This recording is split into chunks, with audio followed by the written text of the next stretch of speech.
Welcome back, guys. In the previous video, we found our way to the mechanical age and discovered this elevator inside the rotating fortress. And we are now currently between the first and second floors of the fortress. And I asked in the previous video, what purpose does this middle button serve? Well, let's go back upstairs real quick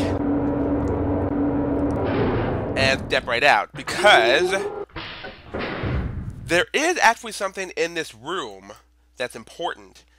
Now, in the previous video, when I was waving my cursor around this screen, I accidentally hovered my cursor a bit too far near the top, and you may have noticed that my cursor actually changed to the normal default cursor, indicating that I can actually look up from where I stand, and that is indeed the case. And if we look up, we can see that there are a couple of levers on top of the elevator. And in order to access those levers, we shall go ahead and press this button right here. And note that it starts blinking a few seconds, which means it's giving us a bit of time to step out of the elevator before it goes back down. And voila! We have access to the two levers. And there is also a button right here. What did the button do? It brings the elevator back up. Okay, fair enough. But I'm not going to mess with those levers just yet. Instead, I'm going to go ahead and check out that other room that I ignored earlier, because it was a little too creepy. But I figured that now that it's Halloween, I guess it would be an appropriate time to go check it out. So let's see what we have here. Well, there is a throne, much like what we saw in the previous room, although not nearly as fancy. And there's a bunch of weapons scattered everywhere. We have an axe, a mace, a sword, it looked like, right there, and a knife under the throne. And yeah, we can't actually sit on the throne, although why would we? And there's some animal hide right there, and a helmet with a sword on top of this chest. And there's what looks like a gorilla's head and a couple of katanas with this wooden dragonfly. I assume that's wood. And there's a curtain blocking off this window. I can't open up the curtain, unfortunately. And there's more weapons here. We got a few more maces and a crossbow. So, if the previous room was Cirrus's room, then this must be Akinar's room. And given all the weapons scattered around, I'm assuming that Akinar really enjoys hunting. And there's a box with a handle right here. Let's see what happens when we wind up the handle. A cobra pops out! Like some kind of twisted jack-in-the-box of some kind. And just like in the previous room, there is also a hidden door in this room, as indicated by the very obvious yellow line painted across it. And it leads to another secret room, which is slightly more ominous than the other room we just came from. What do we have here? We got a cage, it looks like, with a switch. Woo! And it's electrified! Okay, so some kind of electric torture cage of some kind. I enjoy doing that. Okay, I'll stop now. And there's also a bunch of mortars and pencils and bottles of poison. And here's the blue page right here, but if I pick it up now, then I'll lose the red page, so we'll come back for it later. And there is a crate right here, and this is the crate that you can open up, that I was thinking of in the previous video. And there's a severed head inside that's all shriveled up. Nice. And there's also a butcher block with a meat cleaver, and that's all there is to it. However, there is one last thing in this room that we have not yet checked out, and it's this device right here.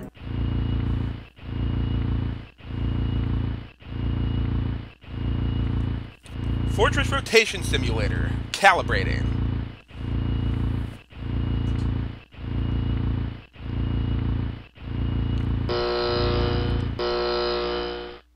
And what we have here is a holographic image of the rotating fortress.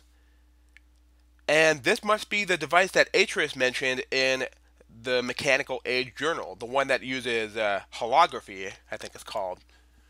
So what we got here is the fortress, and we have this thin red diamond, which I assume is the walkway, indicating which way the fortress is facing. And we got these 4 triangles, which I guess are north, south, east, and west. And based on what we're seeing here, the fortress is currently facing south. And we have these 2 levers here that are just like the ones on top of the elevator. Well, I guess this is where we can learn what these levers do and see if they accomplish anything. So let's see what this lever does. It does nothing. Okay, what about this one? Well, it stays up, and not only that, it also rotates the fortress slightly. But if I bring it back down, the fortress then realigns itself. And we also got a sound right there. The sound of a cowbell. Interesting. Does that mean anything? Well, let's go ahead and hold that lever up and rotate, or bring up this lever, and it now rotates the fortress. And if we let go of the lever now, then the fortress stops at the eastern direction. And if we bring this lever down, we get a different sound. We get what I believe is like a trilling sound of some kind. So it seems that all 4 directions have their own respective sound effect. So the sound of south is the cowbell, and the sound for east is this sound, the trilling sound. And if we face the fortress north, then we get a high-pitched ding. And last but not least, the sound for west, which is a chirping sound. So those are the 4 sounds that we have to keep in mind. The sound for the south is the cowbell, the sound for east is the trill sound, the sound for north is the ding, and the sound for west is the chirping sound. Good to know. Alright, well, now that we know what to do here, let's go ahead and go back upstairs and mess with the controls on top of the elevator.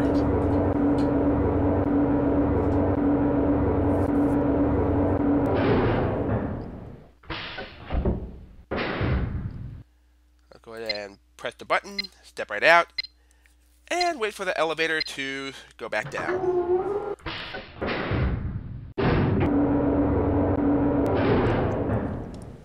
Alright, so same idea as before. This lever stays up, and the right lever rotates the entire fortress. Now, in this version of Myst, it's kind of difficult to know which way the fortress is facing as it's rotating, because the animation for the gears there is all the same all the way around, and there's no sound effects. However, they fixed that in Real Myst and Real Myst Masterpiece Edition by adding sound effects and by having the gears pause for a brief second before speeding back up again, indicating that they're about to face a certain direction. Anyway, let's see what happens when I stop it now.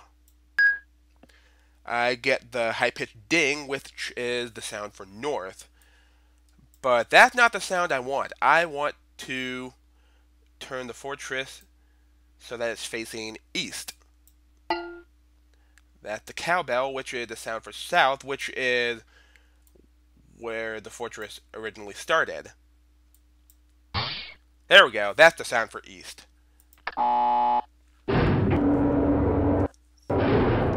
So, if we've done everything correctly, hopefully the fortress will now be facing toward the east island, and we should be able to see if there's anything there to find.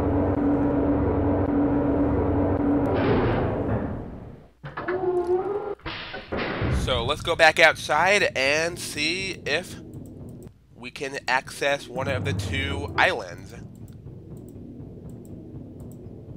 And we can! We now have access to the East Island. And if we look over to the right, we can see the South Island where we started. And over to the left is the North Island, which we couldn't see before because the fortress was in the way. And it looked like there's something there at the North Island, which we can check out later. And whatever there is also right here on this island. So let's take a closer look and see what it is. It's a console of some sort that shows a couple of different symbols. And it looked like the last two symbols for the combination for the console at the South Island. So we got what looked like a circle over 3 triangles and half a circle. Alright, good to know. Let's go ahead and keep that in mind as we head back to the elevator. And you know what? I wonder if there's anything that we can see through the telescope now that the fortress is facing a different direction. And the answer is no. Oh well, just thought I'd check.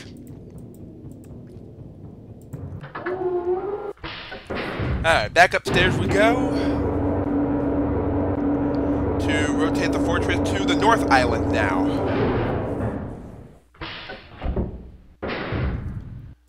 And let's press that button, step on out, and wait some more.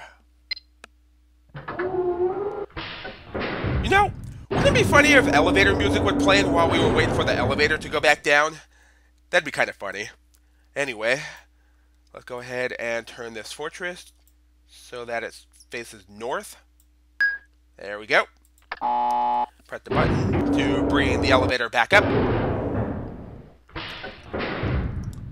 I don't know why the audio for the elevator cuts out right there every time it comes back up. That's weird.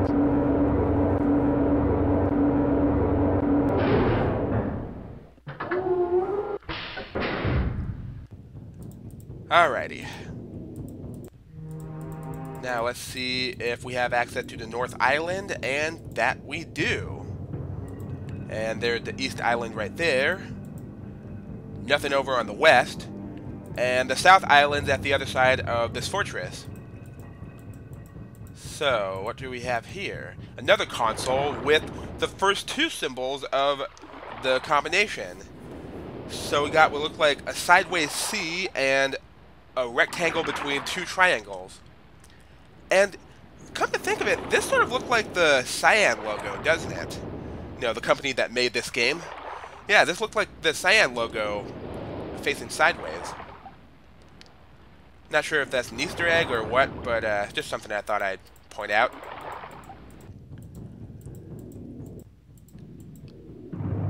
And since we're facing a different direction again, I wonder if there's anything to see through the telescope now. Oh my god, there is! It's a skeleton hanging from the mast of a sunken ship. And that's one of the pirates of the Black Ship that was mentioned in the Mechanical Age Journal. And I think I will go ahead and end off the video right here. So, I shall see you guys next time in this Let's Play of Myst. So, happy Halloween, everyone! Spooky, scary skeletons and shivers down your spine. Shrieking skulls will shock your soul, seal your doom tonight.